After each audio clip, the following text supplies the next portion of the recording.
Good afternoon, everybody. This is Jeff J. Brown. China Rise Radio, Sinoland, Shenzhen, just south of the Tropic of Cancer, and our better improved Professor Brown's Foreign Language Training Institute right behind me. You can see I got posters and books and a world map, and it's really starting to look like a real school. In fact, I have a student showing up in 20 minutes, so let's get busy. Let me go to the transcript. Everything you know about Russia and the USSR is a lie. Dr. Grover Furr, spelled F-U-R-R, interviews on China Rising Radio Sinoland. Here's the introduction. As the China editor for the Greenville Post, I get copied. I get copied on a lot of emails concerning ongoing conversations with other members of the editorial team about articles in the pipeline to be published. About a year ago, one of those exchanges was with Dr. Grover Furr about the book he was publishing at the time, Yezhov, spelled Y-E-Z-H-O-V, Yezhov versus Stalin. I was intrigued, ordered and read the book, and came away fascinated and feeling that for the first time in my life, a bright light shined on the history of the USSR and Russia, with Joseph Stalin front and center. Over the course of the last year, Grover and I exchanged a few emails ourselves, and I decided it was time to interview this scholar, who is undoubtedly the preeminent authority on Joseph Stalin in particular, and post-1917 Russia, USSR in general. I gave Grover the choice of an audio or written interview, and he chose the latter, so enjoy a very informative and enlightening lesson about the real Stalin and the real Russia, USSR. Afterwards, like me, I recommend reading his books. They are available here at the link and on Amazon. He also has a number of videos on YouTube, link provided. You can also learn more about Grover here. Again, a link provided. He has a great story to tell and has led a very accomplished life. Here are the questions and answers. My questions are in plain font. Grover's answers are in bold. He wrote that he intentionally kept his answers brief and to the point so the interview would not drag out. Question number 1. Grover, you and I have a lot in common, except your story is set in Russia and mine in China. You stand up loud and clear to shout at the world that much, if not most, of the accepted Western stories about post-revolution USSR/Russia are blatant, big lie, anti-communist socialist propaganda. On my side of the planet, I offer a similar message about post-liberation China with Mao Zedong, the Great Leap Forward, and the Cultural Revolution. At times, I wonder if I'm having any significant impact beyond a slowly growing number of fans and followers on my blog. It can get very discouraging. We and other truth seekers want to make the world a better place, remembering George Orwell's elliptical passage from 1984, "Who controls the past controls the future. Who controls the present controls the past." Question 1A, do you feel that your work has made a difference? 1B, do you think you have changed any minds? C, individuals? D, organizations? E, have you had any impact in mainstream thought? And F, how about academic circles? Here is what Grover said for answer number 1. My books and articles are based on primary source research and an objective analysis of evidence. It's the only way to discover the truth. Many people around the world have assured me that my work is valuable to them, especially people who are supportive of the goals of socialism and communism. Mainstream and academic history of the Soviet Union is dominated by what I call the anti-Stalin paradigm. Stalin is virtually demonized, accused of being a dictator, a mass murderer, and so on. No deviation from this framework is permitted. There is no sign so far that this is changing. Certainly, some mainstream academic historians know about my work, but they ignore it in service to perpetrating the, quote, anti-Stalin paradigm, end of quote. Question number 2. When I go back to the U.S. this fall to visit my family, I will be ordering more of your books, especially Khrushchev Lied, and the second one, The Mystery of the Katyn Massacre, The Evidence, the Solution. I could probably ask 10,000 Americans and maybe one might know something about Katyn, possibly 1 in 1,000 in Europe. Being a fellow author, I know how much work goes into writing and publishing a book. Question 2A. Please tell us about the Katyn Massacre, the controversy surrounding it, and why you think it was important enough to write a book about it. Here's Grover's answer to question 2. The Katyn Massacre is simply the best documented, quote, crime of Stalin, end of quote. The only viewpoint about it that is tolerated is that the Soviets were guilty of shooting 14,800 to 22,000 Polish POWs. Anyone who suggests otherwise is condemned as immoral. And yet, this is wrong.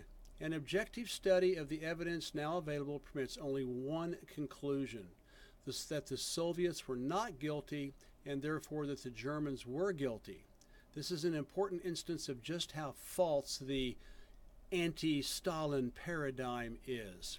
And there's a photo of the Katyn book that just came out. Grover's latest book is available here at this link. Question number 3. Please describe to us about the now celebrated Soviet archives. They have had a huge impact on research, academia, media, and even global geopolitics. Most people know little about them, so please fill us in. What is their official name in English? What is their origin? The KBG? The Kremlin? How far back do they go? What is their time range? Are the archives centralized or are there repositories in other cities? Are they freely available online or do you have to go to Russia to access them? Are there various levels of security clearance? If so, do you have one? Are there still archives that have not been released? Is there a statute of limitation like FOIA, the Freedom of Information Act in the United States, 20, 30, 50 years? Are they like FOIA, CIA, and FBI documents, often heavily redacted and marked up? Given how much Nikita Khrushchev was such a pernicious anti-Stalinist, how much do you think they were tampered with during his administration? After that, do you think succeeding Soviet administrations kept their hands off? What happened after the fall of the USSR and the archives were released? Did neocon revisionists go on the attack to add, delete, and modify them? Depending on your above answers, how do you separate the grain from the chaff, the truth from propaganda? Here is Grover's answer to this question number 3. Grover said, an archive is simply a place where documents originating in or ending up at some official office are stored. The fact that a document is in an archive says nothing about the truth or untruth of statements made in that document. The Soviet government had lots of archives. I don't go there and use them myself. Rather, I study the collections of documents from Soviet archives that have been published mainly in book form and almost exclusively in Russia. Archives have certainly been tampered with. There's good testimony that Khrushchev did so. My Moscow colleague, Vladimir L. Bobrov, and I have discovered a few other examples of such tampering for political purposes. All documents, all evidence from any source require, quote, source criticism, end of quote, careful examination in order to determine how reliable they are or are not. Question number 4. I read your book, Yezhov versus Stalin, and I was blown away about what I learned. It was a revelation to read how vast the conspiracy was to destroy the Russian Revolution, Lenin, and Stalin himself. It started right after the end of World War I, where, to quote Luciano Boina in an article he wrote recently, in 1919, when over 17, in quotes, democracies, U.S., UK, et al., militarily invaded revolutionary Russia, linked up with Russian counter-revolutionaries, the nobility, the bourgeoisie, destroyed industries, infrastructure, millions of lives, and practically annihilated the proletariat as few industries survived to employ it. That's from Luciano Bona's book review. I continue on with my question. I was shocked to learn how much Leon Trotsky and his gang of counter-revolutionaries were cooperating with fascist Germany. and Japan. After reading about what a horrific traitor Leon Trotsky was, collaborating hand in hand with these same enemies that millions of his countrymen were dying on the battlefields to defeat, question 4A, how do you explain Trotsky's continued popularity among communists, socialists, and Marxists? B, the World Socialist website can't seem to write an article without singing the praises of the man. Do they not know what a criminal he really was? Or C, are they and all the other Trotskyites living in denial, cherry-picking what they want?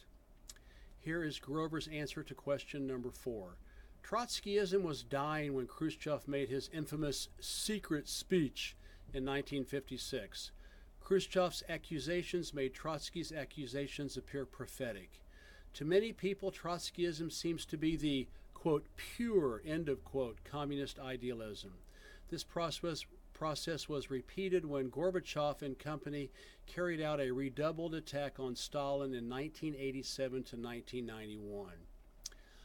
The opening to researchers of the Harvard Trotsky Archive in 1980, and then the publication of a great many documents from former Soviet archives after the end of the USSR in 1991, makes it possible to see that, like Khrushchev, Trotsky was lying. I think that most Trotskyites do not know about Trotsky's lies and conspiracies. They believe that these are, quote, Stalinist lies, end of quote. They are told this by leaders of Trotskyite groups and in most works by mainstream anti-communist academics. Recently, I have come to suspect another reason. There are a lot of Trotskyites in academia. Trotskyites are clannish. They will try hard to help the careers of other Trotskyites while doing what they can to prevent the truth about Trotsky and Stalin from coming out. So if you are a Marxist or socialist, being a Trotskyite or close to Trotskyism can help your academic career. Being perceived as a, quote, Stalinist, end of quote, certainly will harm your career. Then there's a picture of the Yezhov versus Stalin book cover, the one that I read. Question number 5. Based on the smoking gun, ironclad proof in your book, Khrushchev lied. He was not only an enemy of the revolution, but he betrayed his party, nation, and people. Maybe we can say that the beginning of the end of the USSR started when Stalin died and Mr. K became premier. How was this allowed to happen? Were there so many turncoats in the government that they were able to get him elected, which would refute Western propaganda that Stalin purged and massacred millions? Or was he a consummate actor who fooled everyone and was badly misjudged? Or did Mr. K become corrupted by the drunkenness of great power and fell into the abyss of megalomania? Where were Stalin's backers to get a man or woman with the right stuff to keep the revolution in the USSR moving in the right direction? Or was it just bad luck and a simple twist of fate, to quote a Bob Dylan song? This is answer number 5 by Dr. Grover Furr. Khrushchev certainly knew that he was lying. Many others in the Soviet leadership had to have known too that Khrushchev was lying, at least about many things, or they must have suspected it. At Stalin's deathbed, evidently on March 5th, 1953, the leading members of the old Politburo gathered and decided to do away with the decisions of the 19th Party Congress, which had just taken place in October 1952. This was really a coup d'etat. Then there was the murder, judicial or otherwise, of Lavrenti Beria, B-E-R-I-A, and the judicial murder of any number of NKVD men who had worked under him. This was, in effect, yet another coup d'etat. It's clear that Stalin was isolated when he died, and no doubt for some years before that. Comparisons with Mao suggest themselves. And here's a note from Jeff, from me. Deng Xiaoping famously said that the Chinese will never do to Mao Zedong what the Russians did to Stalin. Question number 6. On a scale of 1 to 10, with 1 meaning Stalin absolutely died from natural causes to 10 that he was certainly murdered, 6A, what do you think? 6B, have you written about this, or has anyone else who has done good research? 6C, has evidence surfaced from the archives, do you think it is buried or somewhere in its bowels, or has it been destroyed? And here is Grover's answer. There have been lively discussions of just this question in Russia. I read a bit of it and then gave up. Stalin had not been well for a long time. Whether Stalin was murdered, fell ill, and was denied swift and appropriate medical treatment, or simply died, seems impossible to say with certainty, given the evidence now available. What is important is that Stalin was, quote, killed politically, end of quote. His policies were abandoned, then attacked, and his legacy was slandered. That's true regardless of how he died. Question number 7. You talk about the West pervading anti-Stalin paradigm. I can say the same thing about Mao. Nothing good can be written and said about them, even in, quote, serious discussions in publications.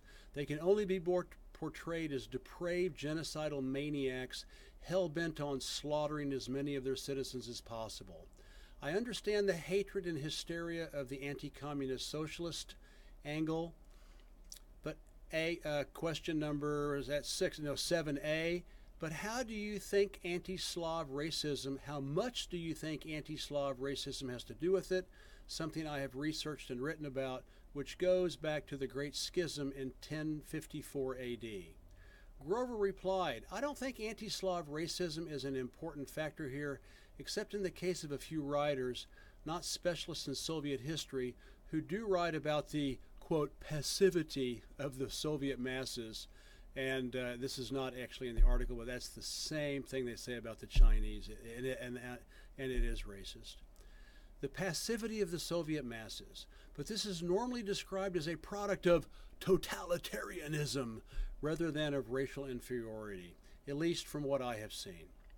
Question number 8. Michael Parenti wrote a scathing book about the big lie propaganda of Urangloland's vaunted academic freedom. And the book is called Academic Repression, Reflections from the Academic Industrial Complex. Going on, professors with anti-establishment, anti-empire, anti-capitalism ideas start out at Harvard or Yale, get fired, then they get a job at a well-known state university, get fired, and keep on moving down the ladder until they are accepted at a small private college and mostly left in peace. 8A, did this happen to you? 8B, not wanting to get you in trouble at Montclair, your employer, but do they leave you alone, or do you get called in once in a while for a cup of Russian tea and some frank discussion?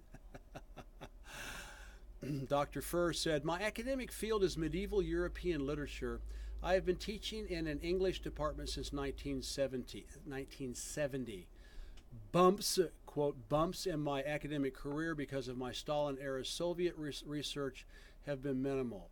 But if I were in the field of history, I simply could not write what I write and remain employed. My research would not be published, and I'd soon be out of a job. That's not true for Trotskyite scholars, who are pretty common in academia. Their form of anti-communism, anti-Stalinism, is convenient to mainstream anti-communism, and so is acceptable in academia. There are a number of self-described Trotskyite journals. Publication of articles in them is acceptable academically. Mine would not be. Question number 9.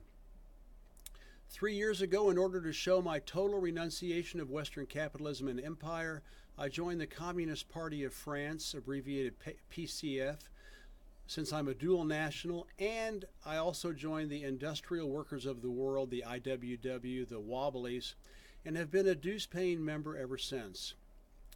Question 9A, again, not wanting to get you in hot water, but are you a member of a communist or socialist party? 9B, if not, and if you did, would Montclair be forced to fire you for joining with the mantra of, are you now, or have you ever been a member of the Communist Party? Playing in the background? Grover Furr replied, no, I'm not a member of any Communist Party. I have thought about it many times. In New Jersey, at this point, mere membership in a communist organization can't legally be used as grounds for dismissal. Final question number 10. This question is more of an encouragement to our fans out there to learn a second language. Anglophones and Francophones have a terrible reputation for being linguistic chauvinists.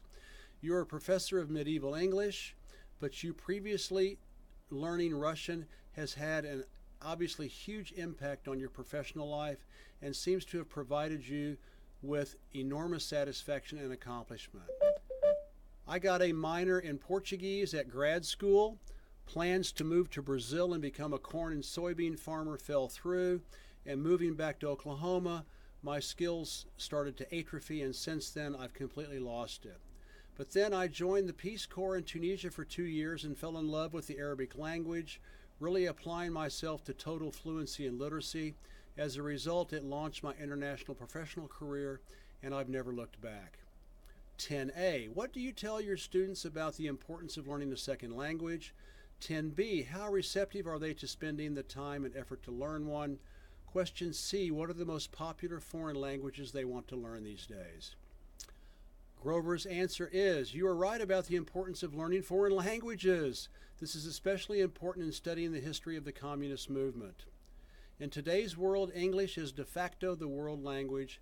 People all over the world are eager to study English. This may serve as a disincentive to Americans to study foreign languages.